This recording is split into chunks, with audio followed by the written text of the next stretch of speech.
Alors, nous allons passer sur les gens qui sont arrivés en année 9, qui sont en 9. Oui, il y a quelques personnes en 9. C'est donc cette année, comme je l'ai dit tout à l'heure, on commence avec une année 1, on termine avec une année 9. Cette année 9, c'est la fin d'un cycle. Il y a une idée de transformation, de changement. C'est une année de clôture. Il faut clôturer les choses, il faut changer de travail. Il faut absolument clôturer ce cycle de 9 années.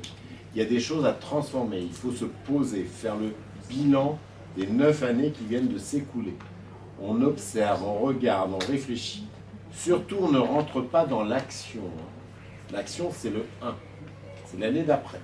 Cette année 9, c'est l'année de clôturer les choses, de finir des choses, de réfléchir à son passé. Qu'est-ce qui s'est passé pendant 9 ans?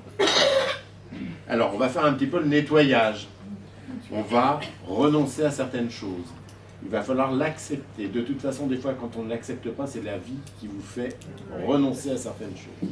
C'est l'heure du bilan, l'heure de tourner la page, de faire une remise en question. Alors, c'est une année assez émotionnelle.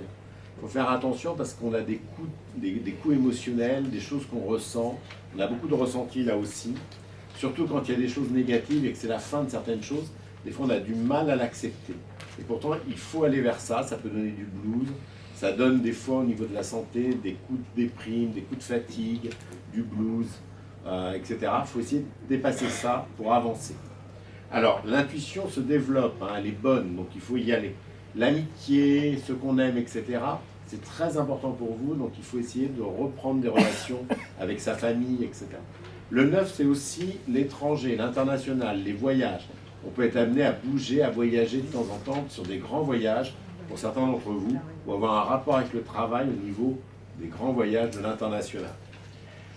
C'est l'année pour vendre, mais pas obligatoirement pour acheter. Il vaudrait mieux vendre sur le premier semestre et essayer d'acheter sur le second semestre. Alors des fois c'est un peu compliqué, on peut faire du garde-meuble entre les deux. Je l'ai fait. C'est l'année pour faire au niveau travail son bilan professionnel, son bilan de compétences. Ça peut être la fin d'un contrat, solder ses congés, faire un point sur ses RTT, etc. pour voyager. C'est une petite boutade. Au niveau de l'amour, souvent, on peut avoir de l'insatisfaction. On a un risque de remise en question, surtout si les amours ne sont pas satisfaisantes. S'ils sont satisfaisantes, on peut très bien le vivre. Si elles ne sont pas satisfaisantes, on peut se remettre en question par rapport à ça. Il y a un risque de ce côté-là, à un moment donné, dans l'année, surtout autour de l'été 2020. Alors, une année 9 dans une année universelle 4, c'est le travail par l'international, les voyages à l'étranger, etc. Pour tout ce qui est meilleur mois de l'année, les meilleurs mois sont janvier et octobre. J'insiste vraiment, c'est une année pour préparer l'avenir, mais pour ne pas agir. On prépare ses idées, on prépare un plan, on prépare un business plan, plein de choses comme ça, on prépare son avenir sur les 9 années qui arrivent, et on mettra tout ça en place en année 1 où on créera, parce que dès qu'on crée en 1, on réussit. Voilà un petit peu pour l'année 9.